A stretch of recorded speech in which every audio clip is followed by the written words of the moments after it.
¿Qué tal, amigos? Muy bienvenidos un día más a Con Ánimo de Lucro, un espacio de información y análisis económico de confianza, un oasis para la economía entendida desde el lado correcto de la historia, desde la defensa de la libertad, la prosperidad y el respeto a la búsqueda de la felicidad.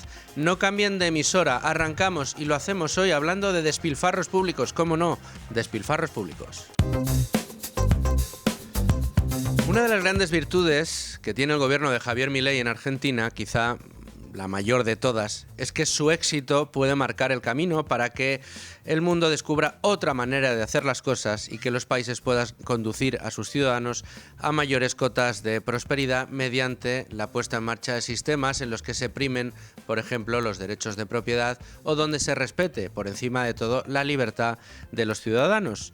El mandatario argentino Javier Milei se ha propuesto devolver a su país a los primeros puestos de los rankings internacionales de riqueza y bienestar de sus ciudadanos, y lo está haciendo además enfrentándose en una dura batalla ideológica contra todos los socialdemócratas amantes del estado del bienestar y de la famosa justicia social que hoy pueblan las cabeceras de los gobiernos del mundo desarrollado. Uno de los ejemplos más emblemáticos, más cercanos al menos para nosotros, es el gobierno español del señor Sánchez, que recientemente en Davos decía que lo único que funcionaba era la socialdemocracia, la justicia social y el estado del bienestar, que sus datos lo demostraban, y que el modelo contrario, el modelo que enfrenta a la socialdemocracia, es decir, el modelo liberal que encabeza y que representa a Javier Milei, no estaba consiguiendo absolutamente nada. Bueno, tendría que repasarse el señor presidente del gobierno los éxitos de este primer año de gobierno de Javier Milei, que ya le ha dado la vuelta como un calcetín al país,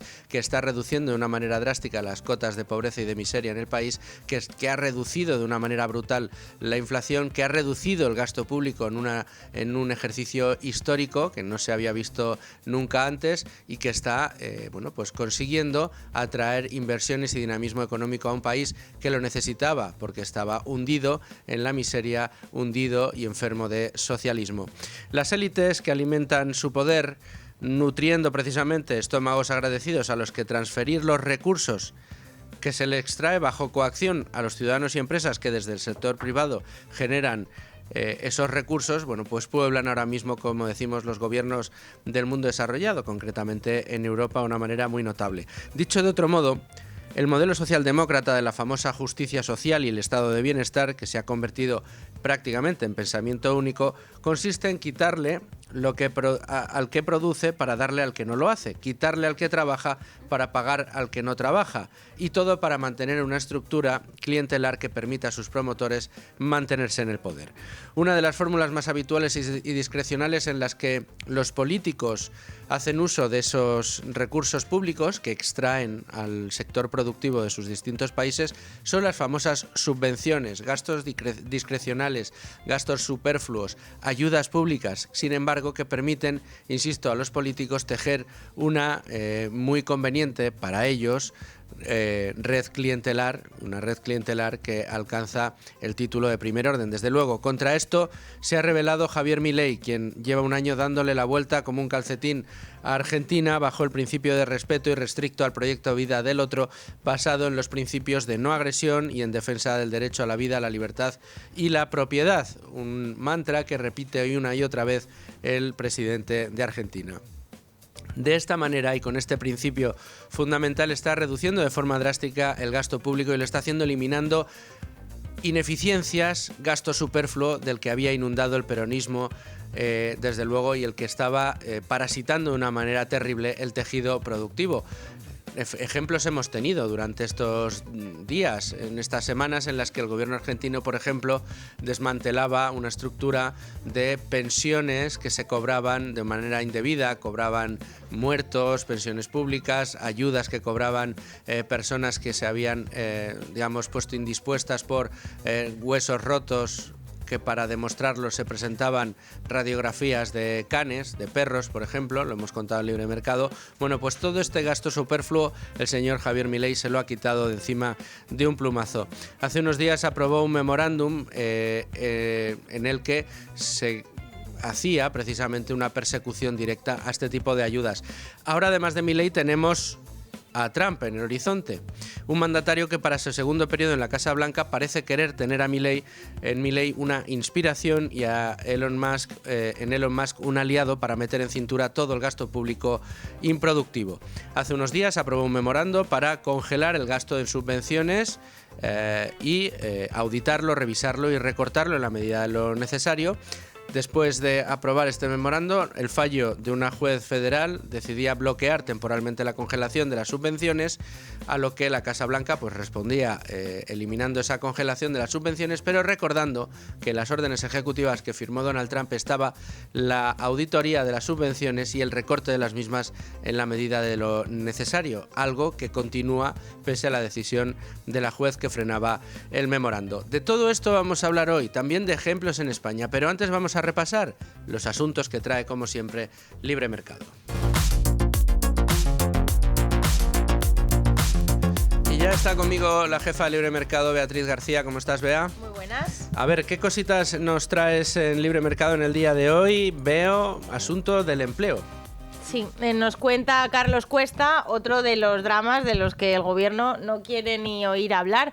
Es España, país de inactivos. Junto al paro real de 3,9 millones de personas, hay 1 millón más que no quiere trabajar. Bueno, vemos que somos campeones de paro juvenil, europeos, de paro europeo general, de paro en la OCDE.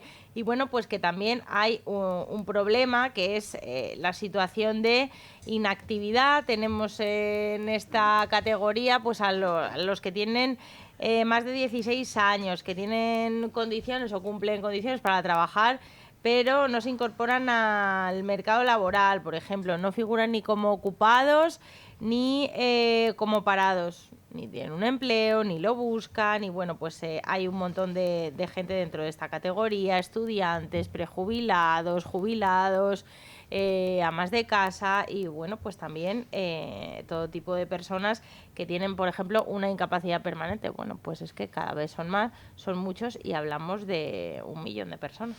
Cerca de 1 millón de personas, que se suma a esos 3,9 millones de parados reales que tenemos en España. Hablamos de cerca de 5 millones de inactivos en nuestro país en este sentido. Bea, más asuntos. Bueno, pues seguimos con el decreto antidesahucios, desgranando un poco más los detalles. Nos lo cuenta en este caso Sandra León. ¿Y qué está pasando? Bueno, pues que el decreto antidesahucios, con esa pequeña modificación que ha hecho el gobierno para contentar a Junts, es un completo timo, porque vemos el BOE, desgranamos un poco los requisitos, y primero es un chantaje, porque solo te protege en teoría el Estado con ese aval, del que todavía no han dado detalles. Solo te proteges si pones el precio al nivel estatal, con el índice de referencia. O sea, si pones el precio de tu casa como dice el Estado, yo te protegeré de alguna manera. Luego es una tomadura de pelo, porque no te van a dar, en teoría, la compensación, que será invisible. O sea, no va a pasar la compensación, pero de todas formas no te la darán hasta que no recuperes tu casa. O sea, todo el proceso, si son 2 años, intentando echar a tu Inquiocupa, ahí no te van a proteger de ningún modo. Ahí ya te las apañas tú como propietario. Y bueno, muchísima más letra pequeña, sobre todo, tiene este decreto, y lo estamos viendo. Es increíble. O sea, el nivel de ineficiencia en este tipo de cuestiones es brutal. O sea, se está planteando, como dices tú, hay mucha trampa ahí detrás y al final no llegarán esas ayudas, pero lo que se plantea es darle una ayuda al propietario al que le han robado su casa, para que el propietario al que le han robado su casa sea el que le preste el escudo social a un supuesto vulnerable de manera obligatoria. Eso es. Y se le quiere compensar con una ayuda. Oiga, dele la ayuda al vulnerable y deje que el propietario recupere su casa. Y sobre todo, que es que eso del vulnerable es tan arbitrario, ese término, que es que vamos a empezar a llamarle moroso. Porque es un moroso. Entonces es el que tiene que acarrear las consecuencias de estar disfrutando de una vivienda que ha decidido no pagar. Y nosotros, el resto de españoles como contribuyentes, es que no tiene que existir ninguna compensación que salga de nuestro bolsillo. es el moroso el que debe pagar la vivienda, y si no puedes alquilar, pues no alquiles. O sea, Eso no hay más. Y luego ya el caso marginal de la persona que de verdad no puede pagar y está en una situación extrema, bueno, pues ahí el Estado veremos lo que haga. Pero una línea de avales generalizada para proteger al propietario es un completo robo al resto de ciudadanos. Y un absurdo, porque desde luego lo que tú dices va a misa. O sea, es decir, eso es así y no son personas vulnerables en la mayoría de los casos. Pero es que incluso siguiendo con la retórica del propio Ejecutivo, sí, para justificar el hecho de que no te dejen recuperar tu casa cuando te la quitan, cuando te incumplen un contrato, cuando no te pagan el alquiler, esa retórica detrás del Estado en este decreto es absurda, porque le tiene que dar una ayuda supuestamente al propietario para resarcirle porque le esté dando una ayuda obligado a un supuesto vulnerable. Oiga usted, déle la ayuda al vulnerable y a mí déjeme en paz, ¿no? ¿No quiere usted darle la ayuda al vulnerable? ¿No considera que este moroso que podría pagar y no paga es un vulnerable? Pues apáñese usted con él, pero no me obliga a mí a darle cobijo y luego me diga a mí que me va a dar una ayuda. Es tremendo. Tremendo. O sea, desde la lógica es absurdo. El gobierno nos vuelve a tomar el pelo, da igual cuando lea usted esto. Eso es cierto, absolutamente, Bea. Oye, para este fin de semana, ¿qué nos preparas? Bueno, pues mira, mañana vamos a tener un artículo de Domingo Soriano de pensiones, que es su tema estrella, y lo hace los sábados con Domingo. Los sábados con Domingo, y nos va a contar, bueno, pues esto ahora del gobierno que presume tanto de llenar la hucha de las pensiones con 10.000 millones cuando tienes un agujero de más de 60.000. Entonces, pues de verdad que hagan las cuentas en condiciones y que no nos tomen el pelo en este área tampoco. Bueno, pues estaremos muy pendientes. Muchas gracias, Bea. A vosotros. Bueno, y por fin me encuentro en un día en el que puedo presumir de tener a mi lado, y no al otro lado del teléfono, a Diego Sánchez de la Cruz. Diego, ¿cómo estás? Pues también feliz de estar aquí en el estudio contigo, pero sea en el estudio o sea por teléfono, lo importante es seguir defendiendo el ánimo de lucro en este país en el que... Bueno, pues aquí siempre con ánimo de lucro. Siempre digo con ánimo de lucro. Oye, con ánimo de lucro y de evitar los lucros cesantes a los que nos someten los distintos ejecutivos. Arrancaba el programa yo hablando de estos gastos superfluos de los que abusan siempre los estados, y de repente tenemos a alguien, Milei en Argentina, y otro alguien, Trump en Estados Unidos, que parecen dispuestos a ponerle freno a todo este gasto discrecional que lo que hace es, bueno, pues incrementar la ineficiencia de los estados a la hora de repartir los recursos públicos. Firmabas en Libertad Digital, precisamente en Libre Mercado, Diego, la noticia sobre esa iniciativa que tenía el gobierno norteamericano para poner en cintura las subvenciones públicas, aunque parece que ahí un juez se ha metido por medio a tratar de truncar esta iniciativa, lo que demuestra las dificultades que tienen al final las estructuras clientelares creadas y cómo se resisten al cambio, ¿no? Trump lo llama el swamp y lo podríamos traducir como el pantano. El pantano, sí, sí. Yo lo llamaría la pocilga. La pocilga de ese estado administrativo que se dedica a extraer cada vez más recursos de las familias y de las empresas. En Estados Unidos, sí, pero no nos engañemos. También en España, desde luego, y que hace todo lo posible por bloquear cualquier tipo de política económica diferente, aún después de unas elecciones donde se puede ver que el mandato que tiene el presidente Trump para aplicar este tipo de políticas es total y absolutamente abrumador en clave democrática. Mayoría histórica en la Cámara de Representantes, en el Senado, victoria en el voto popular, victoria en el colegio electoral, mayoría abrumadora en el Tribunal Supremo. Sin embargo, hay un juez en una corte de Washington que ha tenido a bien retrasar la implementación y pedir más detalles. ¿Por qué? Porque algunas ONGs afectadas por el tajo a las mamandurrias... Tajo que es congelación. Ojo, que lo que el memorando hablaba de congelar. Bueno, habla de congelar para revisar y recortar. Exacto. O sea que lo que se viene es un tajo, pero efectivamente, de esa congelación como paso previo a la motosierra, Dios quiera, estas ONGs le llevan al juez un reclamo planteando que, bueno, que hay de los nuestros, nos vamos a quedar sin nuestro dinerito.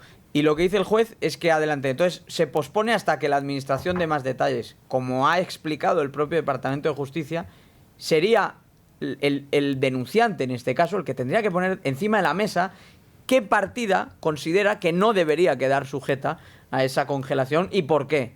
Y lo que está haciendo el juez aquí claramente es sobrepasar por completo su mandato, pero por suerte para quienes están del lado de la austeridad o de la eficiencia presupuestaria ahora mismo en Estados Unidos o donde sea, al final ya hay una orden ejecutiva que no ha sido cuestionada y que avanza en la misma dirección, punto 1. Y punto 2, se puede emitir la orden o se puede no emitir la orden, porque era una orden de coordinación dentro del gobierno que emitía la Oficina de Manejo Presupuestario al resto de los ministerios, algo así como una circular. Eso es lo que ha frenado el juez. Eso es. Pero nada le va Pero la orden ejecutiva está. Sí, y nada le va a imponer, en cualquier caso, a un secretario de un ministro, ¿no?, el adoptar ese tipo de políticas si así lo considera oportuno. Y digo yo que con un jefe como Trump, que no es precisamente blando, no creo que haya ningún ministro que se lo vaya a pensar a la hora de congelar, revisar y recortar gasto, que es lo que hay que hacer en Argentina.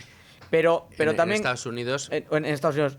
Y quería hablar de Argentina precisamente porque decir, ojo, en cualquier caso, Trump de momento no ha hecho nada.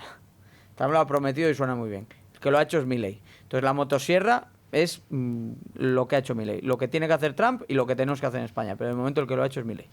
Y comentaba yo al principio, Diego, digamos, la gran virtud de Milei trasciende las propias medidas que ha tomado o el éxito de las mismas, sino la virtud del gobierno de Milei es que puede marcarle el camino a otros muchos. Por eso es importante que estas medidas tengan éxito.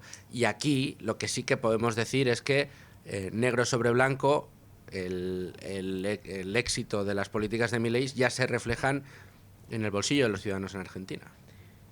A un año vista. La novedad o la sorpresa, digamos, es lo rapidísimo que ha reaccionado la economía. Yo creo que también tiene que ver con lo mal que estaba Argentina. Es decir, es difícil gobernar Argentina, pero también es un poquito más fácil que las cosas vayan bien en Argentina en la medida o en el sentido de que han ido tan rematadamente mal durante tantas décadas que solamente haciendo algunas cosas bien ya se deberían empezar a notar los resultados. Es lo que no entendió Macri, que se quedó tan corto que al final pues no hizo absolutamente nada comparado con lo que de verdad requería la situación. Hay un dato que me parece demoledor acerca de la calidad, o en este caso la falta de calidad del gasto público, en este ejemplo el de Argentina, pero lo mismo aplica al caso de Estados Unidos o al de España. Y es que a pesar de que el recorte de gasto, la motosierra de Milei, ha sido del 30% del presupuesto federal, la economía se contrajo menos de un 3% y además esa contracción se concentró en 6 meses. Es decir, que tú eres capaz de reducir 1 de cada 3 euros de gasto público en Argentina. Por cierto, lo que quiere hacer Trump es auditar 1 de cada 3 euros de gasto federal. Auditar ya no es lo mismo que recortar. Por eso lo digo, que hay que tener cuidado y que hay que exigir a los gobiernos que cumplan las promesas. Pero en el caso de Argentina han reducido 1 de cada 3 euros de gasto federal del gobierno nacional argentino, y la caída inicial de la economía fue de 3 puntos y el crecimiento este año ya es por encima del 5, el próximo año por encima del 5. Se disipó en 6 meses, lo cual quería decir que era un gasto absolutamente improductivo. Era el tejido de una red clientelar. Punto. Es lo único que persiguen estos gobiernos. Uh-huh. Y de hecho, pues recordarás a Íñigo Errejón, ahora noticia por otros menesteres, explicando y poniendo como ejemplo para España la importancia de sembrar instituciones populares con dinero público como cajas de resistencia. ¿Qué quería decir? Lo malo de Íñigo Errejón es que, aparte de que todo lo que hemos conocido y aparte de las ideas que tenía y que tiene, era un hombre tremendamente repipi, era un hombre tremendamente redicho, era un cursi. Y no hay nada peor que un progre cursi. No, y este progre cursi, bueno, sí hay algo peor, progre cursi, y si lo fuese un guarro también, ¿no? Y me parece que quizá parece que por algunas, presuntamente podría ser el caso, pero lo sea o no. En el asunto específico de Errejón en España, ¿qué quería la izquierda podemita? Llenar el presupuesto de todo tipo de asociaciones, chiringuitos, plataformas, etcétera, con dinero público para gobernar en la oposición, gobernar en la oposición, tener el poder económico, y eso es lo que les han quitado. No, es que además lo dijo claramente, para que puedan acoger a las escuadras políticas cuando no puedan estar disfrutando del presupuesto público directo, como pueda ser una administración o un partido de oposición. hay que mantener las bocas, los El estómagos, hay que socialismo hacerlo. obligatorio. Eso Cuando es. lo vota la gente, bien. Cuando no lo vota la gente, también. Si no quieres socialismo, toma más socialismo, porque te voy a dejar regado de dinero público un sinfín de chiringuitos para que tanto mientras estoy yo en el poder como cuando no lo estoy, sigan total y absolutamente regados de dinero estos organismos que lo único que hacen es empobrecer a un país. Pues contra eso es contra lo que se ha revelado Trump. Veremos si efectivamente lo lleva tan lejos como lo ha llevado a mí. Bueno, lo tendremos que ver y desde luego aquí lo contaremos. Diego Sánchez de la Cruz, Un placer. muchísimas gracias por estar aquí con Al revés, nosotros gracias. de cuerpo presente, algo que te agradezco Existo, mucho. no soy solo una voz. Eso es, un abrazo muy fuerte, Diego. Bueno, y es que la verdad que hoy se ha dado todo de la mejor manera posible. Les voy a confesar que a primera hora, cuando llegaba yo aquí a la radio, no tenía muy claro qué tema podíamos tratar hoy en el programa, pero de repente aparecen informaciones, vamos revisando informaciones sucedidas en el día de ayer, y es que el ejemplo del despilfarro al más puro estilo socialista lo tenemos, y lo tenemos en nuestro país gracias a una corporación, Radio Televisión Española, que presentaba ayer resultados y plan estratégico, además, tratando de convertir en algo bueno lo que en realidad es algo muy malo, y es que se han dilapidado más de 30 millones de euros de su bolsillo y del mío, que han ido directamente a pérdidas. No les digo el presupuesto completo, que es lo que se ha dilapidado en total, sino lo que se ha perdido de todo lo que se ha gastado. Pero si se habla de Televisión Española, y en concreto de sus cuentas, y en concreto de sus contratos, y en concreto de sus planes estratégicos dentro de Libertad Digital es Radio, y dentro del Libre Mercado, como es esta emisora, es Radio Libre Mercado, pues a quien tengo que acudir es a Sandra León. Y además también la tengo hoy aquí en el estudio. Así que, Sandra, ¿qué tal? ¿Cómo estás? ¿Qué tal? Pues encantada, ya le estoy cogiendo gusto, me voy a venir aquí más. Oye, yo feliz, encantado, porque además podemos dar de primera mano informaciones que a todos nos interesa. Y la información que tenemos hoy entre manos, la información que leíamos esta mañana a primera hora, cuando no anoche a última, tiene que ver con un ejercicio de transparencia del presidente y unas cifras, las que ha puesto encima de la mesa, que a todos nos deberían asustar. Nos deberían asustar porque al final no hay que olvidar que... Las pagamos nosotros. Eso te iba a decir, que Radio Televisión Española la pagamos todos, ¿no?, con las arcas públicas. Y es verdad que ayer sorprendía esa declaración de José Pablo López, que bueno, pues hablaba del estado de las cuentas y así de tapadillo, porque hay que decir que lo decía así entre medias, pues confesaba que 2024 se va a cerrar la corporación con unas pérdidas contables de nada menos que 34 millones de euros, que es un agujero considerable, ¿no? Luego decía que bueno, que si se sacaba el tema del patrimonio, que a lo mejor se podría reducir a 26, pero él mismo reconocía que era una delicada situación y que precisamente por eso se iba a pedir un rescate a la SEPI. Hay que decir que la Sociedad Estatal de Participaciones Industriales, de la que depende Radio Televisión Española, hay como guardado un fondo de reserva por si hay algún problema, que es más o menos de unos 38 millones de euros, y entonces él decía que como disponen de ese fondo de reserva, que lo van a solicitar, que se active este mecanismo. Claro, lo que resulta llamativo es que nos digan, primero, que hay un agujero de más de 30 millones, segundo, que se va a pedir un rescate. ¿Y por qué llama la atención? Hombre, pues porque mientras se hace eso, como le recordaba hoy el sindicato Uso, estamos pagando, hay que recordar, un contrato millonario de 28 millones de euros a un señor que se llama David Broncano, que puede hacer muy bien su trabajo o no. Casi podemos pero decir que los 28 millones han ido a pérdidas. Eso es, efectivamente. Pues se paga un contrato millonario a este señor, no por una función de servicio público, que es lo que debería hacer Radio Televisión Española, sino para competir con una televisión privada que, qué casualidad, al presidente del gobierno pues no le interesa. Mientras se hace eso y mientras esta misma semana, y esto hay que recordarlo, se anuncia un canal íntegramente en catalán para contentar a los socios de investidura de Pedro Sánchez. Pues claro, esto no deja de ser una vergüenza, como le han recordado los sindicatos, porque se sigue gastando, se sigue despilfarrando, pero mientras tanto pues pedimos un rescate, ¿no? Desde luego que es la incoherencia en su grado máximo, pero hay que decir que esto ya nos tienen acostumbrados a ello en este gobierno, claro. Sí, no, porque además uno de los objetivos que se ha marcado José Pablo, es José Pablo, José ¿no? Pablo López, sí. del presidente de la corporación, ha sido sanear las cuentas públicas. Y habla también, y a mí me ha llamado mucho la atención, Sandra, de el esfuerzo titánico, hercúleo que están haciendo dentro de la corporación para meter en cintura la sobredimensión que tienen en cuerpos directivos. ¿Cuántos directivos creen ustedes que tiene hoy en día, después del recorte, Radio Televisión Española?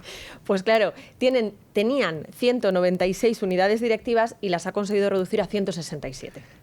te iba a decir, di las 167 para decir que venimos de 196. Sí, claro, o sea, es que... antes del recorte que anunció ayer, estaban en 196 unidades directivas. O sea, Claro. A ver, 196 directivos, sí, habrá delegaciones territoriales, luego habrá algún directivo que tenga que ver con el staff directivos técnico. habrá más, estos son unidades directivas, que luego habrá bueno, más, claro, porque dentro de cada supuesto. unidad directiva imagino que habrá diferentes mandos. El director, el director adjunto, el adjunto al adjunto, El el subdirector esfuerzo del adjunto. está bien, pero esto no deja de ser, pues eso, una operación estética para maquillar al final el escándalo que supone tener un agujero de 30 millones de euros y seguir despilfarrando e ir a pedir un rescate. Porque claro, los propios sindicatos, bueno, el sindicato USO, que no todos los sindicatos son iguales, como en todo. Por supuesto. El sindicato USO lo que decía es, están recortando directivos, está muy bien. Van a recortar, y lo han dicho, el salario de estos directivos, está muy bien. Pero ahora vamos a atender a las cifras reales. Las cifras reales son que ayer el propio José Pablo López dijo que con lo que había hecho habían conseguido ahorrar 380.000 euros. Claro, es que 380.000 euros cuando estamos hablando de un agujero de 30 millones es una cifra irrisoria, ¿no? Y ellos decían, a lo mejor en el mejor de los casos, cuando vayan avanzando en fases que dicen que van a seguir recortando, consiguen ahorrar 1 millón, ponle. Es que ya no voy ni siquiera a Broncano ni al Catalán, que esa es otra, y ahora si quieres mencionamos algo, solamente el nuevo Consejo de Dirección, y lo contamos en Libre Mercado, ya supone un gasto de 3 millones de euros, porque hay que recordar que veníamos de un Consejo de Dirección que antes tenía 10 miembros y solo se les pagaba las dietas, a razón de 700.000 euros por reunión, y había unas 12 al año, pues 12.000 por 10, 120.000 euros, y estamos hablando de que ahora hay 15 directivos de Consejo de Administración que ya no van a cobrar dietas, sino que van a cobrar un salario. Con lo cual, es que ni siquiera este recorte sirve para paliar ese gasto, ¿no? Y luego, pues volvemos a lo mismo. Tenemos Broncano, tenemos un canal íntegramente el catalán, que como nos decían los sindicatos, con los recursos que hay ahora mismo en Cataluña, no se puede cumplir. ¿Esto para qué va a servir? Para contratar a productoras amigas, es decir, para seguir pagando favores. Y eso es otro gasto más, y así suma y sigue. ¿Cómo se va a conseguir la estabilidad presupuestaria que promete José Pablo López? Pues es la incógnita. Pues, ¿qué haría el señor Milei con esta situación, querida Sandra? Yo creo que diría, pues mire, José Pablo, a partir de mañana compite usted porque vamos a sacar esto a concurso y será un ente privado el que tenga que manejar los designios de Televisión Española.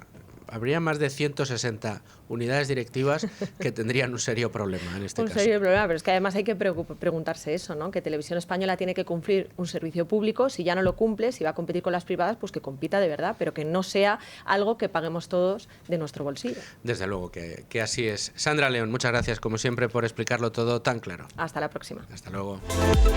Bueno, pues importante el programa de hoy. Hemos visto cómo ha sido este frenazo en Estados Unidos a la última orden ministerial de Trump para congelar y auditar las subvenciones. La congelación de las mismas no se producirá por orden judicial, pero sí la revisión de las mismas. Es importante estas decisiones respecto a la retórica habitual dentro de los gobiernos, ahora mismo mayoritarios en Europa y en otros países desarrollados, basados en la socialdemocracia, en la famosa justicia social, que no ponen en duda las subvenciones y que las consideran absolutamente necesarias para dinamizar aquellas actividades que desde el gobierno se quieren incentivar porque las consideran necesarias, pero lo que sí que tenemos que tener en cuenta es cómo operan estas famosas subvenciones, cómo constituyen un gasto superfluo y discrecional por parte de los gobiernos y cómo se utilizan, precisamente como nos contaba Sandra León y como nos contaba antes Diego Sánchez de la Cruz, para tejer redes clientelares y generar organismos, como el caso de Televisión Española, que no está generado por subvenciones, pero sí es gasto público directo, con estructuras mastodónticas donde la eficiencia del gasto público brilla por su ausencia. Eficiencia y gasto público, la verdad, si ustedes me lo permiten, parece un oxímoron dentro de la misma frase. Rubén Folguera, ya te tengo conmigo. Rubén, a lo que se ha dedicado esta mañana ha sido a buscar el impacto que tiene en las estructuras de gasto público en los distintos gobiernos las partidas de subvenciones. Y vamos a explicar cuáles son, insisto, esos impactos dentro de la eficiencia en el gasto público. Sí, evidentemente el impacto es negativo en la medida en que si se conceden subvenciones y sobre todo se hace sin ningún control, pues es bastante ineficiente, ¿no? El El uso de los recursos y también el propio funcionamiento de las administraciones públicas. Y en este sentido hay muchos estudios, hay literatura académica y también periodística que respaldan esta cuestión. Primero, en cuanto al gasto público en general, pues hay muchas publicaciones y, por ejemplo, el IEE en 2020 pues citaba varios de estos estudios. Por ejemplo, en 2005 Herrera y Pang pues sí situaban que mayores niveles de gastos se asocian con menores niveles de eficiencia de la administración pública. Otros autores en 2005 también apuntaban a que los gobiernos más pequeños tienden a ser más eficientes precisamente por esto. En 2007 también se publicaron otros artículos y estudios que respaldaban que los gobiernos podrían mejorar su eficiencia al disminuir el gasto y también pues mantener constantes los resultados financieros. Y en 2013 también tenemos artículos que explican que hay una correlación inversa entre eficiencia del gasto público y tamaño del gobierno. Al mismo tiempo, si ya nos centramos en lo que son las subvenciones, la propia Ley General de Subvenciones de 2003 establece que una de las cuestiones más importantes es pues la evaluación y seguimiento del uso de las subvenciones y su concesión, prácticamente porque es muy, muy importante a la hora de tener en cuenta, ¿no?, el eficiente uso de los recursos públicos por parte del Estado. Asimismo, pues otros estudios, por ejemplo el de María José Mora de la Viña, de 2016, analizan la eficiencia de la administración y parten del hecho de que el gasto público subvencional consume en España un significativo volumen de recursos en todas las administraciones públicas. Del mismo modo, el informe Cora de 2013, el informe Cora es el que elaboran desde la Comisión para la Reforma de las Administraciones Públicas, pues señalaba que era necesaria la reforma de la Ley General de Subvenciones precisamente porque habían identificado muchas ineficiencias, sobre todo a la hora de que pues, se producen bastantes duplicidades entre comunidades autónomas y Estado central, ¿no? Asimismo, el Instituto de Estudios Económicos, en el año 2022, abogaban por la mejora de la eficiencia del gasto público en España y decían que se podrían ahorrar hasta 60.000 millones de euros al año en el Estado español. Y asimismo, pues destacaba la consecuencia que tiene pues la existencia de una España subvencionada en estos momentos, y es que al fin y al cabo lo que hacen es presionar al alza el gasto público. Presionar al alza el gasto público y bueno, pues tiene un componente de arbitrariedad que hace pues que se produzcan esas duplicidades y que sea muy difícil el control. A mí se me antoja imposible el control de las subvenciones porque al final por su propia naturaleza resultan arbitrarias y salvo que se denuncien unas a otras o se produzcan denuncias públicas, es muy difícil, es harto complicado que exista ningún mecanismo de control que decida que es necesario o que no, aunque ahora en unos minutos tendremos oportunidad de ver los ejemplos o muchos de los ejemplos que hemos tenido y que tenemos todavía a día de hoy prácticamente a diario en nuestro país, porque hablaremos con Pablo Molina, que tiene un vicio, que es el de leerse el BOE todos los días y descubrir casi todos los días ejemplos de subvenciones absolutamente absurdas. Pero eso será en unos minutos cuando hablemos con Pablo Molina.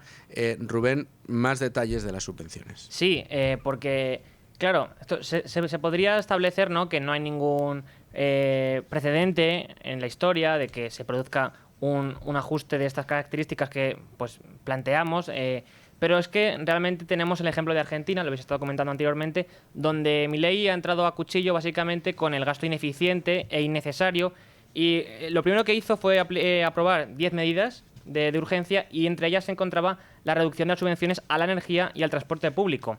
Asimismo, en noviembre de 2024 publicamos en Libre Mercado cómo Milei pues estaba sacando la motosierra en cuanto a las subvenciones pues culturales, especialmente en la industria del cine, y también pues que iba a implantar condiciones de estas propias subvenciones, porque lo que ocurría es que hasta ese momento se daban subsidios anticipados que luego pues sucedía pues como sucede aquí a veces en España, que se produce una película con dinero público y luego no va nadie a verla, o van 3 personas, no va ni el director. Y sin embargo, en España tenemos un modelo en el que al revés, se apuesta cada vez más por la subvención como solución a todos los problemas. Y esto proviene tanto del PP como por parte del PSOE. Y es que ahora lo estamos viendo bastante, vamos, de una forma muy clara con la cuestión del transporte. Se produce una crisis inflacionaria y, vale, está bien, se ayuda pues con exenciones o reducción de precios, pero ahora, 2 o 3 años después, lo que se debate es pues seguir subvencionando por parte del Estado, ya sea la administración regional o central, al uso del transporte, o también, por ejemplo, el acceso a la vivienda. Las soluciones que se plantean mayoritariamente es subvencionar a los jóvenes también. Aplican una definición bastante ambigua porque son aquellos de 40 años para abajo, para que puedan acceder al mercado de la mucho vivienda. de 38 que se meta contigo hoy, ¿eh? Bueno, me da igual. Pero la cuestión es que, al fin y al cabo, estas medidas lo que hacen es impulsar la demanda en lugar de impulsar la oferta y, por tanto, pues amplificar la tensión en el mercado, ¿no? Y en el caso de Argentina, por volver a este ejemplo, también tenemos que Milei, o el gobierno de Milei, mejor dicho, ha identificado que se estaban produciendo verdaderos fraudes con el reparto de subsidios y de pensiones. ¿Por qué?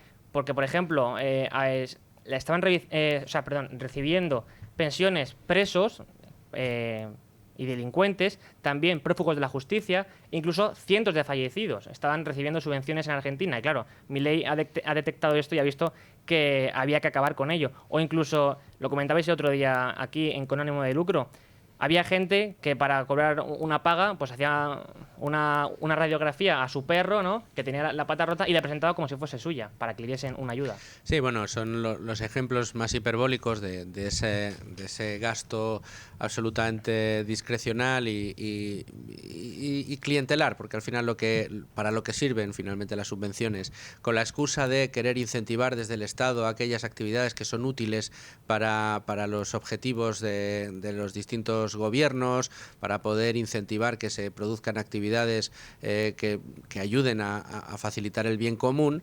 Bueno, pues con esa excusa, insisto, se ponen a disposición de los políticos dinero para que lo repartan a discreción.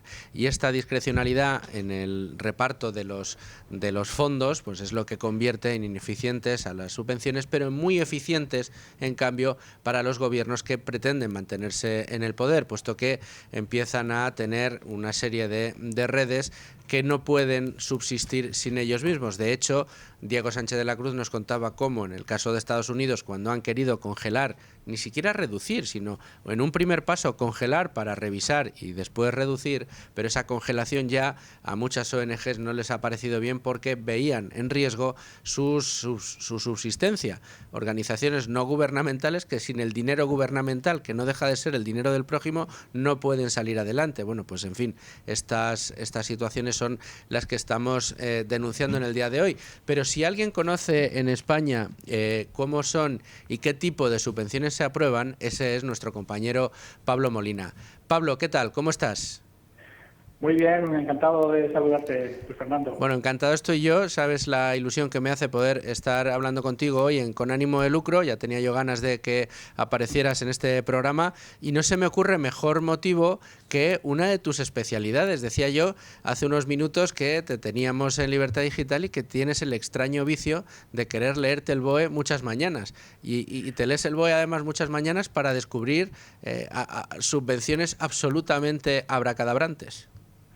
Sí, esto es un no parar. Y además es algo que funciona exactamente igual si gobierna el Partido Popular o gobierna el PSOE. Hombre, es cierto que cuando están los socialistas en el gobierno de España, las subvenciones que se otorgan, algunas son más bizarras, más groseras. Hemos consignado muchas. Para mí, la más bonita de todas es una que se concedió en los tiempos de Zapatero, una subvención de 300.000 euros a una organización, a una ONG internacional para la resolución de los conflictos con los hipopótamos de Guinea-Bissau. Nunca 300.000 euros para meter en cintura a estos malvados hipopótamos. A los hipopótamos, que además en época de celo, que son auténticos salvajes. O sea, estos animales son peor que los leones. Bueno, Ay, Pablo, parece que te hemos perdido. Vamos a intentar recuperar la llamada con Pablo Molina. Nos estaba contando, es verdad que se ha retrotraído a tiempos de Zapatero para encontrar la más bizarra, pero fijaos, ¿no?, el nivel el nivel de las subvenciones, la arbitrariedad de las mismas y hacia dónde va su dinero, el que le quitan a ustedes. Recuerden que les quitan prácticamente la mitad de lo que ganan y una parte, fíjense, en aquel año se fue hasta una ONG que trataba de resolver el conflicto en Guinea-Bissau con los hipopótamos. Algo que desde luego el gobierno español pues está muy interesado en solucionar. Por supuesto, ¿no? Y 300.000 euros que se fueron para allá. No sé si tenemos ya a Pablo Molina de nuevo. Pablo, ¿qué tal? Lo siento, sí, algo ha pasado aquí que se ha cortado. Vale, no pasa nada. Estábamos en Guinea. Sí, pero lo sustantivo de estas cosas, Luis Fernando, es que, bueno, queda la anécdota, ¿no? Las risas, que cuando tenemos que pagar los impuestos, la verdad es que tiene poca gracia. Pero hay una cuestión que a mí me molesta personalmente y profundamente, que es la duplicidad de las subvenciones. Por ejemplo, todos los países de la Unión Europea, y España especialmente cuando gobiernan los socialistas, entregan miles de millones de euros de ayuda a la llamada cooperación exterior. Como todo el mundo sabe, la administración competente en las relaciones exteriores es el Gobierno de España. Bien, pues todas las comunidades autónomas, todas las diputaciones y prácticamente todos los ayuntamientos, excepto los más pequeños, también dan... Ay, vaya, otra vez se nos ha cortado. A ver si Víctor puede recuperar esta llamada. Está siendo un poco accidentada, pero quiero terminar de escuchar esto que nos contaba Pablo Molina. Bueno, pues por esa existencia de duplicidades y cómo, bueno, pues cómo son estructuras extraordinariamente ineficientes en el gasto público. Pablo, estábamos contigo otra vez. Perdón. ¿A alguien no le gusta que hablemos de las subvenciones? Sí, no sé qué está pasando. Saludemos a todos, querido Carlos Cuerpo, ministro. Aquí estamos. Sí, bueno, decía eso, ¿no? Que me gustaría incidir en que nuestros oyentes sepan, pues eso, que todas las administraciones públicas dan subvenciones al exterior, todas las administraciones públicas dan subvenciones a las ONGs, para actividades de todo tipo, que en realidad no tienen nada que ver, en muchos casos, con el objetivo de esas ayudas. Por ejemplo, un ejemplo muy directo. Hay ayudas que se dan para combatir. Vaya por Dios, es imposible encontrar. Vamos a tener que prescindir. Mira, otro día... A ver, Pablo, ¿estás ahí? Sí, sí. Ay, vale, pues se había cortado. A ver si conseguimos terminar. Que estabas en... Sí. Que todas Sí. dan ayudas al exterior. Todas dan ayuda que no coinciden con sus objetivos. Que no coinciden. Y, por ejemplo, el caso más sangrante es el de la lucha contra la violencia de género.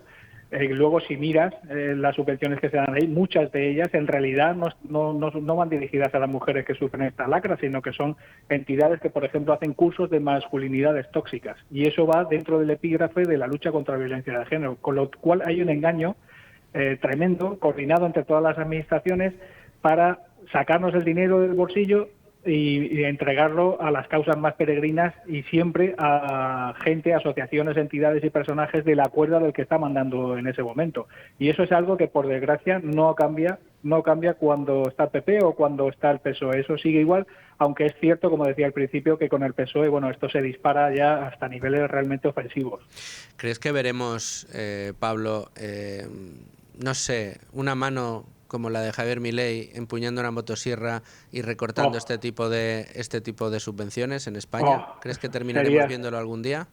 Yo confío en que sí, confío ya más antes de jubilarme, o sea que ya me queda poco, pero espero que antes alguien llegue, algún gobernante, que acabe con todas estas subvenciones y ya está. Y el que quiera dar ayuda a sus organizaciones, pues yo que sé, a Greenpeace o cualquier otra organización que quiera, pues su dinero que financie a estas organizaciones, pero el bolsillo de los demás, por favor, vamos a dejarlo quieto y cada uno con su dinero que haga lo que quiera.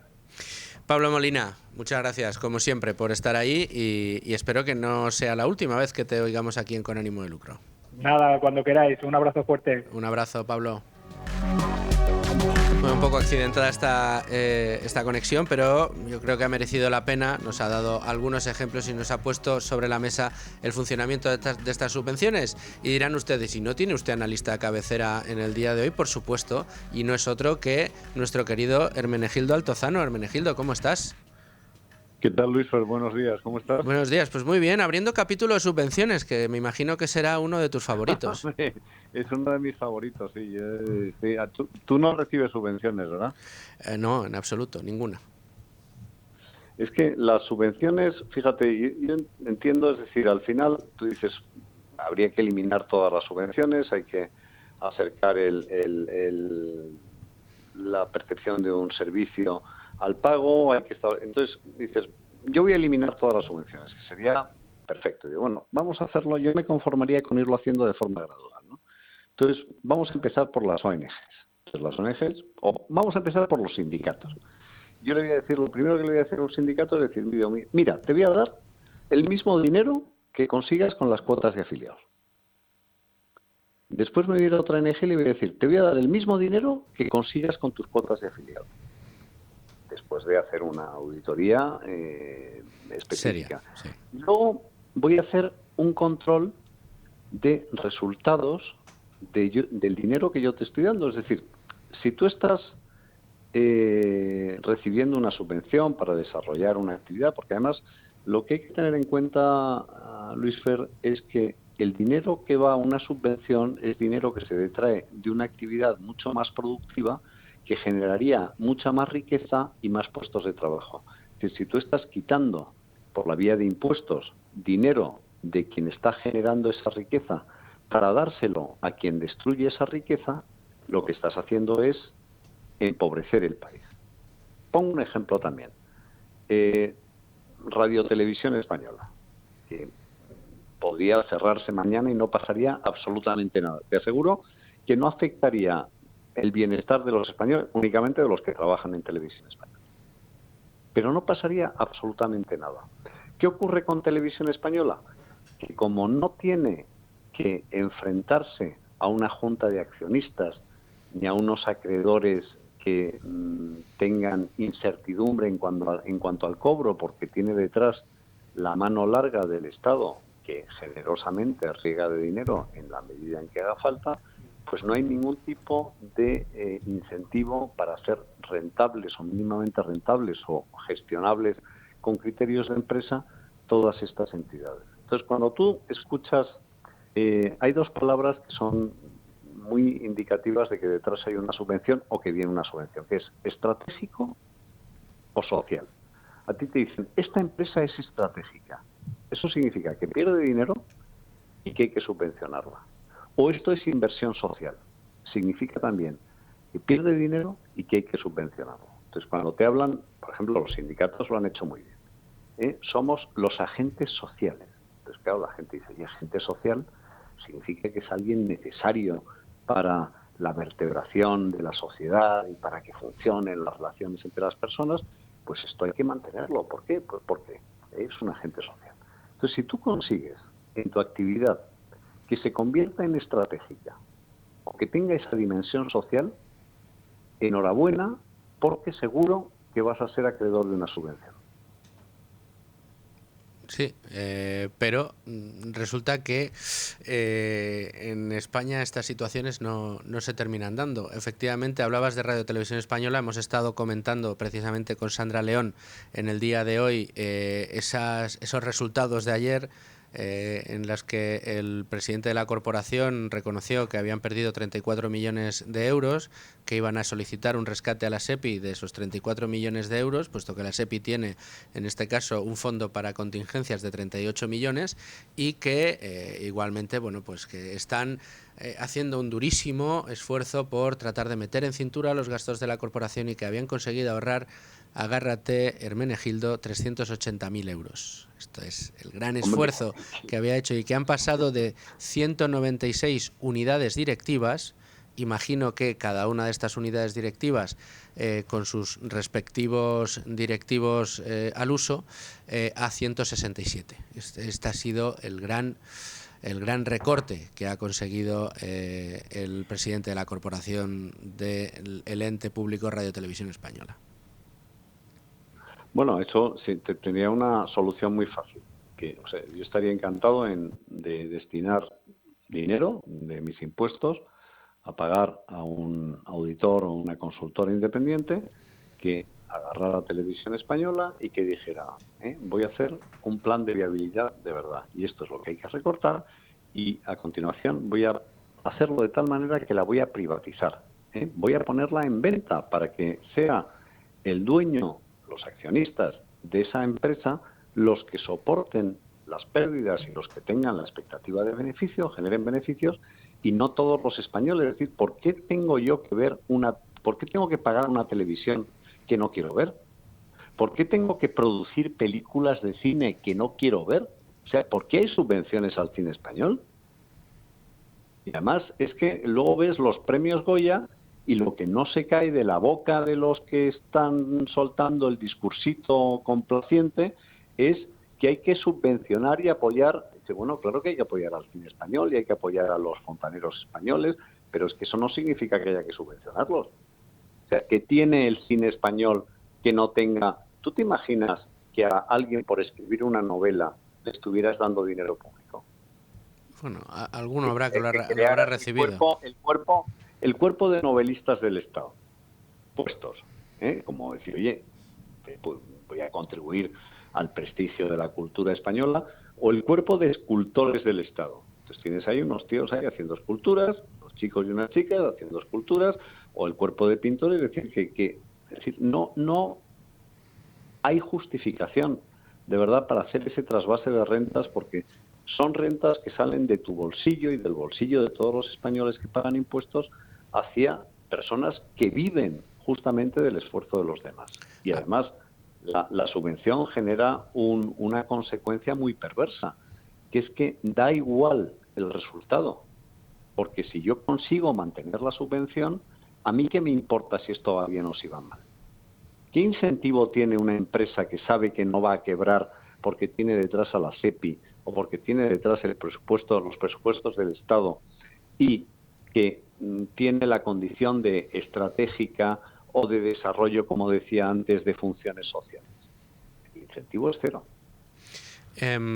Toda la razón, Hermenegildo. Pues nada, me resta simplemente agradecerte que hayas estado con nosotros y una previsión bueno, no sé, una opinión, un pronóstico por tu parte, pero rapidito, en 20 segundos, Hermenegildo. ¿Crees que estamos empezando a ver cómo cambian las cosas con los ejemplos que está dejando Argentina y con los que parece que quiere dejar Estados Unidos, aunque todavía no tiene ningún match point en la buchaca? Hombre, indudablemente que se está empezando a cambiar la percepción en la opinión pública, que es muy importante. Es decir, si la política económica de Javier Milei, del gobierno de Milei, sale adelante y demuestra los resultados, se ha roto el discurso generalizado del gigantismo del Estado. Y lo que va a funcionar y lo que la gente va a demandar es reducir el tamaño del Estado. Bueno, pues veremos si lo logramos, Hermenegildo. Aquí desde luego lo contaremos. Como siempre, muchas gracias. Gracias, un abrazo. Un abrazo. Nosotros vamos a irnos a los servicios informativos de radio, vamos a escuchar todas las noticias, las del boletín de la 1, y volvemos aquí en Radio Libre Mercado con ánimo de lucro para abrir esa página que no nos ha dado tiempo a abrir hasta ahora, que es la de los mercados, porque sí, tenemos que ver qué efecto está teniendo en los mercados, también en los de renta fija, las decisiones que ha tomado el Banco Central Europeo y la Reserva Federal y que no han ido en la misma dirección. Noticias y volvemos a con ánimo de lucro. 1:06 de la tarde de este viernes 31 de enero en sintonía de Radio Libre Mercado y momento, en el momento actual, ahora mismo, lo que vamos a hacer es abrir página de mercados, y vamos a abrir página de mercados porque en el bloque anterior no hemos sido capaces de poder cuadrarlo, cosa que, bueno, pues no pasa nada porque ahora mismo ya podemos hablar con Tacho Arrimadas. ¿Qué tal, Tacho? ¿Cómo estás? No tenemos todavía a Tacho de Santa Lucía Asset Management, lo vamos a tener enseguida, pero mientras lo que les puedo contar es, por ejemplo, cómo está cotizando en este momento el IBEX 35, ya lo saben, el selectivo español, que está aumentando un 0,13%, está cosechándose un 0,13%, prácticamente plano en positivo, eso sí, por encima de los 12.430 puntos, una cota que le hace acumular una rentabilidad en lo que llevamos de año por encima del 7%, una rentabilidad extraordinaria para un índice pequeñito como es el nuestro, muy concentrado y que, bueno, pues está dando alegrías a los inversores en estos días. Creo que ya sí que cuento con Tacho Arrimadas de Santa Lucía Asset Management. Tacho, Santa Lucía M, ¿cómo estás? Hola, ¿qué tal, Luis Fernando? Buenos días, ¿cómo estás? Bien, muy contento de poder hablar contigo. Tenemos un ratito ahora mismo para analizar lo que está pasando en los mercados. Comentaba yo cómo estaba en este momento nuestro principal indicador, en el que las principales subidas corresponden a Puig Brand, a Merlin Properties.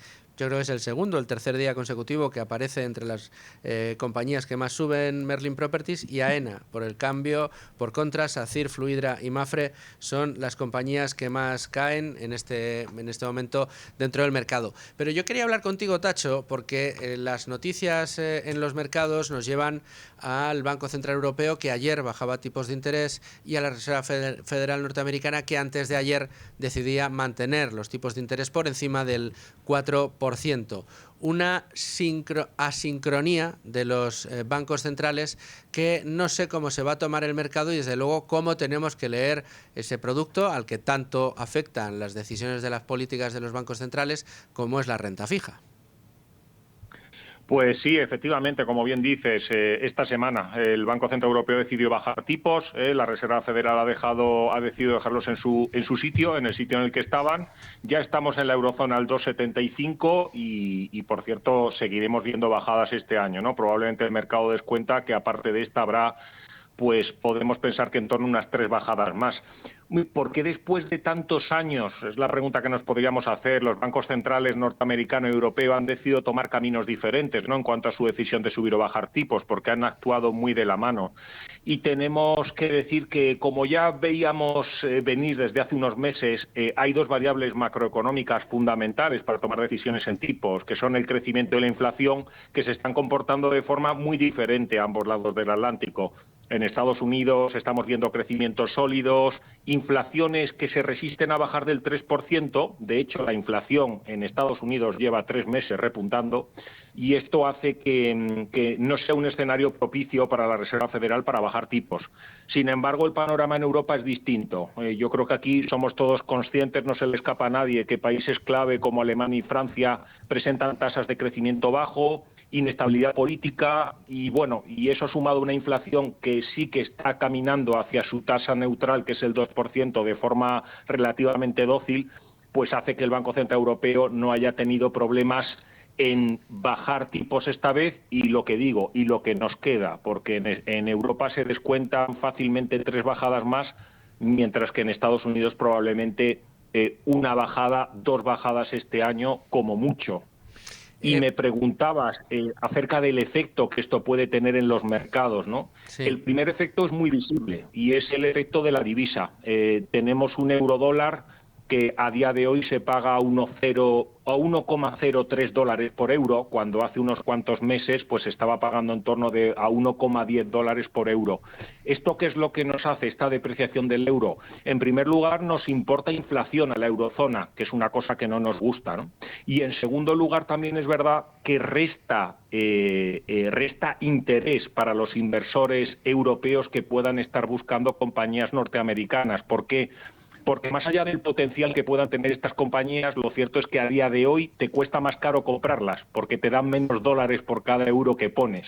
Desde el punto de vista de la renta variable, y desde el punto de vista de la renta fija, lo que es evidente es que a día de hoy para un inversor internacional en renta fija es mucho más atractivo comprar bonos en dólares, porque tienen los tipos más altos que bonos en euros. Por supuesto, pero también las bajadas de tipos que estamos viendo favorecen a los activos de riesgo, a la renta variable. ¿Cuáles son las estimaciones que estáis manejando desde Santa Lucía para este año? Ya sé que no tenemos la bola de cristal, pero ¿qué esperáis, qué esperan vuestros expertos para este año 2025? Y luego quería que nos hicieras también alguna aproximación, Tacho, si te parece, a Estados Unidos. La visión sobre Estados Unidos, lo que puede hacer el nuevo gobierno y cómo puede impactar sobre el S&P 500, sobre todo a la luz de los eventos que hemos vivido hace bien poco, el pasado lunes, con esa irrupción de DeepSeek y que hacía tambalear los mercados, metiendo el miedo en el cuerpo a los accionistas de Nvidia. ¿Cuál es la visión también que tienes? Pero en primer lugar, renta variable y perspectivas para 2025, Tacho, ¿qué manejáis en Santa Lucía? Bueno, nosotros la verdad es que cuando pensamos en renta variable solemos pensar en renta variable en plazos más largos, no solamente para 2025. Pensamos que los fundamentales siguen siendo positivos, pensamos que lógicamente habrá que vivir las temporadas, habrá que analizar, digamos, vivir las temporadas de resultados de las compañías una a una e ir viendo lo que va ocurriendo. Por el momento lo que hemos visto no es malo. En cuanto a lo que me comentaba, supongo, pensando en Donald Trump, te digo lo que te dije la última vez que hablamos, ¿no?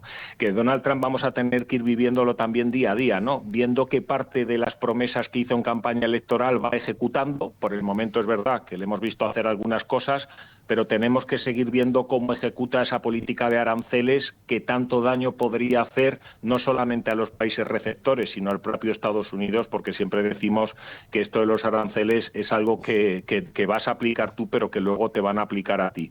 Así que por el momento este año sí que es verdad que seguimos positivos en renta variable, pensamos que la renta variable tiene potencial mientras las temporadas de resultados no nos digan lo contrario, y además hemos mantenido siempre un ligero sesgo a Estados Unidos cuando apostamos por renta variable global y lo seguimos haciendo. Con lo cual no veis, al menos en el corto plazo, esa famosa o esa temida reversión a la media. ¿Cómo habéis vivido en Santa Lucía los eventos del pasado lunes? Sé que tenéis un sesgo a largo plazo, pero bueno, es inevitable, ¿no? En una gestora, al final, estar pendientes de lo que hacen los mercados en el día a día. Efectivamente. Entiendo que te refieres a DeepSeek. Exacto, sí. Y a todo lo que DeepSeek pueda, bueno, a todos los cambios que pueda suponer DeepSeek en la valoración de las compañías del entorno tecnológico y del entorno de inteligencia artificial. Bueno, pues lo hemos vivido yo creo que con sorpresa, como todo el mercado. Yo creo que tenemos que, yo soy un gran partidario de no tomar decisiones en caliente. Tenemos que ver qué es lo que significa DeepSeek para la IA verdaderamente en el medio-largo plazo. A día de hoy, que conste que lo que parece es que todo lo que está mostrando es bueno y que además está mostrando un ahorro de costes muy importante, pero que tenemos que tener clara la foto. Yo creo que tenemos que esperar, ver, no tomar decisiones en caliente y tener clara la foto de lo que significará DeepSeek y en base a eso buscar oportunidades. Yo siempre digo lo mismo, la verdad, y es que el mercado al final te plantea este tipo de ventanas de oportunidad en la que te muestra realidades nuevas o te muestra cambios en la realidad que vivimos, y tenemos que intentar transformarlas en oportunidades para nuestros fondos y para nuestros ahorradores. Así que, en fin, por resumir, esperar y ver. No hemos hecho cambios por el momento en ninguna de nuestras carteras porque queremos tener claro o tener, de luego, más visibilidad acerca de lo que DeepSeek puede significar para el mercado de la tecnología en el futuro. Qué importante esto que comentas, Tacho, de no tomar decisiones en caliente. Esta semana, precisamente hablando sobre lo que sucedía el lunes con alguien que seguro conoces, Emérito Quintana, nos comentaba que una de las enseñanzas que deberíamos sacar de estas situaciones y de otras peores, porque hemos tenido momentos de mercado realmente que eran cisnes negros con caídas espectaculares que hacían temblar las canillas a absolutamente todo el mundo, es el no precipitarse en la toma de decisiones y en conocer muy bien los mercados en los que estás invertido. Eso lo hace muy bien Santa Lucía porque, bueno, dentro de pues el catálogo de productos que tenéis de ahorro a largo plazo, la mayoría de ellos, el nivel de conocimiento sobre las compañías en cartera es altísimo. Sí, efectivamente, como bien dice Luis Fernando, y esta frase no es mía, ni mucho menos, y además no la voy a decir de la forma exacta, pero se me quedó grabado la primera vez que escuché que el mercado no deja de ser un mecanismo de transferencia de los pacientes, de los impacientes a los pacientes y también de los nerviosos a las personas que intentan ver la realidad con un poco más de calma. Y en esto estamos nosotros. Queremos entender bien si verdaderamente DeepSeek supone un nuevo paradigma para todo este sector de la tecnología y de la IA, y en base a eso tomar decisiones, porque es que creemos que hacerlo de otra forma pues no sería lo óptimo para nuestras carteras ni para nuestra apuesta por el largo plazo. Así que ahí seguiremos, evidentemente, intentando tener un juicio lo más formado posible antes de ver y detectar oportunidades. Como debe ser. Pues Tacho Arrimadas, te agradezco mucho que hayas estado con nosotros y recibe un abrazo muy fuerte. Igualmente, que tengas buen día. Bueno, llegamos a la recta final de Con Ánimo de Lucro de esta semana y es el momento que yo les confieso que uno de los que más ganas tengo siempre. ¿Por qué? Pues porque puedo hablar con mi amigo Manuel Llamas. ¿Qué tal, Manuel? ¿Qué tal, señor? ¿Cómo estás? Además que ambos compartimos protagonismo el fin de semana. El gran protagonismo lo tiene él con su programa La Trinchera, que lo está... No sé si decir la ordinariedad de lo está petando, pero es que es verdad, estáis obteniendo unas cifras de audiencia extraordinarias por las cuales te felicito. Gracias. Y bueno, pues luego el domingo, después de pegarte tú la pechada en La Trinchera, pues te vienes a Tu Dinero Nunca Duerme. Tu Dinero, ahí estamos, con los mejores. Oye, y interesantísimo, después de la semana que estamos cerrando ahora, con todo lo que pasaba el lunes... Lunes negro en bolsa. Nvidia, con la irrupción de la inteligencia artificial china que se comía ChatGPT, temblaban los pilares de Nvidia, de repente el S&P 500 entraba en pánico, contagiaba algunos otros índices y veíamos análisis de todos los colores en todas partes. ¿Qué te parece si tratamos un poco las perspectivas que hay a partir de ahora en el mercado americano y en la gestión indexada con los amigos de Finicens, con Giorgio Semensato, que es el CEO, y Kevin Comeyer, que es su director de inversiones y que a los que vamos a invitar para que estén aquí el domingo? Pues me parece que es una semana clave porque precisamente vamos a abordar cuáles son las perspectivas para este año 2025 en el ámbito de los mercados bursátiles y especialmente cuál es la evolución esperada por parte de los grandes expertos del S&P 500, de la bolsa norteamericana. El piñazo de esta semana ha sido descomunal, lunes negro. Nvidia ha registrado la mayor pérdida de capitalización bursátil de la historia, nunca antes, más de 400.000 millones de dólares, un desplome en toda regla. Esto es lo bueno del mercado, el mercado es absolutamente maravilloso. ¿Por qué? Porque gracias precisamente a la competencia, resulta que hay compañías que pues, son capaces de hacer cosas mejor a menor precio y a menor coste. Y un poco eso es lo que ha sucedido con la irrupción de esta inteligencia artificial de la mano de una compañía china que, bueno, pues parece ser a primera vista que le puede hacer la competencia a Nvidia, que es la empresa norteamericana dedicada a esos microprocesadores, de esos chips que son esenciales para el desarrollo de la inteligencia artificial. Pero más allá del ruido, como a nosotros nos gusta enfocarnos en los fundamentos, vamos a tratar con Giorgio y con Kevin cuáles son esas perspectivas para el mercado mundial, para el mercado de la renta variable, especialmente la bolsa norteamericana para este año 2025. ¿Por qué? Porque han conseguido algo que no han conseguido muchos, que es hablar y entrevistar de primera mano con los gestores de Vanguard. Vanguard es el segundo mayor fondo de inversión, la mejor gestora de fondos de inversión del mundo, con un volumen bajo gestión, atención, de 8 billones con B de euros, de dólares. Estamos hablando de que gestionan el equivalente a 5 veces el PIB español. Vanguard fue fundada por Bogle. Bogle es el padre de la gestión pasiva de los fondos indexados. Por lo tanto, son los mayores conocedores en este ámbito. Y nos van a contar cuáles han sido las claves de esa entrevista que tuvieron con los gestores de Vanguard y cuáles son sus estimaciones, sus previsiones para este año, tanto en el mercado de renta variable como en el mercado de renta fija y muy especialmente en la bolsa norteamericana. Y a diferencia de esas sombras que se han avecinado sobre la renta variable, sobre la economía mundial como consecuencia de este batacazo bursátil de primer orden, en Vanguard son muy, pero que muy optimistas con respecto a este año. Es que es cierto, fíjate que otro amigo de este programa, Emerito Quintana, nos comentaba, ya no recuerdo si fue en La Cuadrilla o en Tu Dinero Nunca Duerme o si lo hizo Con Ánimo de Lucro, nos comentaba cómo él no temía tanto esa famosa reversión a la media. Ya sabes que Domingo, cada vez que le preguntas, dice que lo que espera es que este año el piñazo de la bolsa americana no sea demasiado gordo, porque lo da por hecho que se va a producir. Pero Emérito siempre nos dice, cuidado con el análisis que hacemos. La innovación la sigue capitaneando Estados Unidos. Los grandes inversores están en Estados Unidos. El gran dinamismo empresarial está en Estados Unidos. Los incentivos para que haya grandes empresas están en Estados Unidos. Y además parece que la nueva administración norteamericana está por potenciar todas esas todas esas ventajas. Con lo cual, oye, pase lo que pase con Nvidia, con Tesla, con Alphabet, con Amazon, con Google, con Meta, con las grandes empresas que están ahora capitaneando el mercado americano, pase lo que pase, insisto, pues no sería raro pensar que el siguiente campeón, que estará capitaneando el indicador, también vaya a salir en Estados Unidos y que por lo tanto va a seguir siendo una economía muy dinámica y su bolsa también lo va a ser. Esta es la teoría de mérito, a mí me parece que tiene toda la lógica.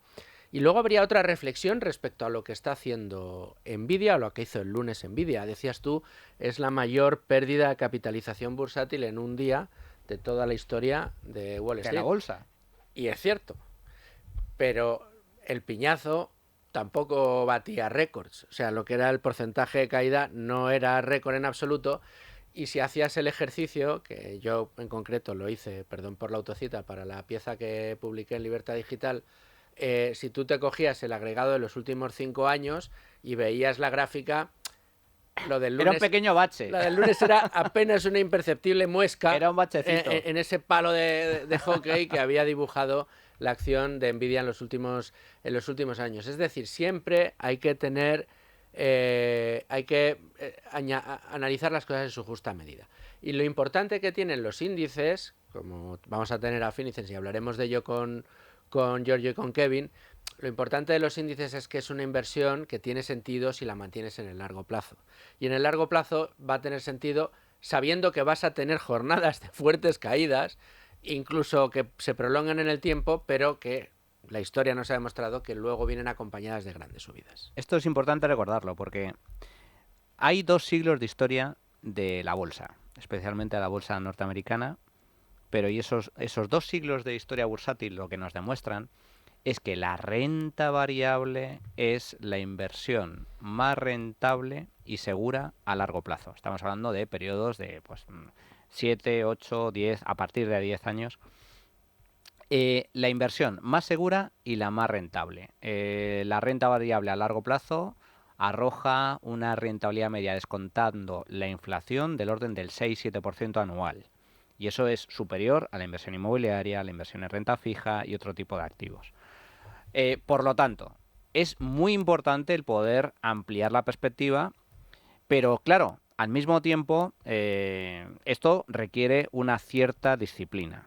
Y precisamente con Kevin y con Giorgio vamos a abordar pues el tema de la importancia de las aportaciones periódicas y sistemáticas, la importancia de ser disciplinado y ser un inversor sistemático. No jugar a market timing, a ver qué hace la bolsa a corto plazo, sino ser un inversor de largo plazo e invertir de forma sistemática. Porque fíjate, lo que demuestran los datos, estos 2 siglos de historia, es que son muy pocos los gestores de inversión activa que logran superar al mercado.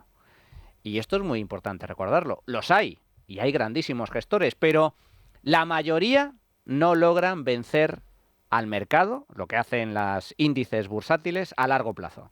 Y como no logran hacerlo, si tú estás expuesto a los índices, estás expuesto a lo que hace el mercado a largo plazo, pues al final vas a obtener una rentabilidad muy sustancial, superando incluso a muchos de los gestores de inversión activa que hay en el mercado. Que es cierto que algún fondo de gestión activa te puede hacer una rentabilidad superior al que hace su índice de referencia a corto plazo, a 1, 2, 3 años vista, pero luego a largo plazo son pocos los que logran esas rentabilidades del 7, 8, 9% anual descontando inflación. Pero para eso, precisamente, es importante esa inversión sistemática. ¿Esto qué tiene que ver con lo que ha sucedido en la bolsa esta semana? Pues en línea con lo que estás comentando tú, Luis Fernando, pues que si tú tienes tu programa de gestión pasiva, ultra diversificada, con tus aportaciones sistemáticas ya mensuales, tus órdenes dadas al banco, estipuladas, etcétera, te da igual lo que haga el mercado este mes o esta semana. Tú sigues haciendo tus aportaciones mes a mes. Cuando el mercado cae, estás comprando activos, estás comprando bolsa, renta fija y renta variable a precios más bajos, y cuando sube, pues te estás beneficiando también de las subidas. Es el abstraerse del ruido, que a veces es muy importante. Ruido hay mucho todos los días, y más en el mercado que es muy volátil a corto plazo. Pero si al final sigues una estrategia bien diseñada y sobre todo aportaciones sistemáticas, pues al final te vas a beneficiar de la magia del interés compuesto, que es de lo que se trata. Manolo, ya que estamos aquí tú y yo solos con ánimo de lucro, y ya que vamos a hablar de perspectivas, ¿te mojas en lo que va a pasar en este año, sabiendo que no tenemos una bola de cristal, bla, bla, bla, bla, bla, bla, bla, bla, bla? Yo, a nivel de mercados, es complicado porque efectivamente no sé lo que va a hacer la bolsa, pero a nivel económico, yo creo que las perspectivas son positivas a corto, medio y largo plazo. ¿Por qué? Porque se respiran vientos de cambio a nivel de políticas económicas. ¿De cambio para bien? Para bien, para bien. Hemos sufrido estos últimos años políticas muy lesivas a nivel fiscal, políticas muy lesivas a nivel climático, a nivel energético, y yo creo que si la primera potencia mundial, en línea con lo que comentabas tú sobre mérito, ya tiene unas bases sólidas a nivel institucional y económico, si encima se apuesta por una política de mayor libertad económica, menos impuestos y energía barata, pues cuidado, porque el crecimiento que puede experimentar la economía norteamericana es grande. Bueno, pues ahí queda ese comentario. Lo revisaremos a final de año. Muy bien. Manuel Llamas. Muchas gracias, Manolo. Hasta siempre. luego.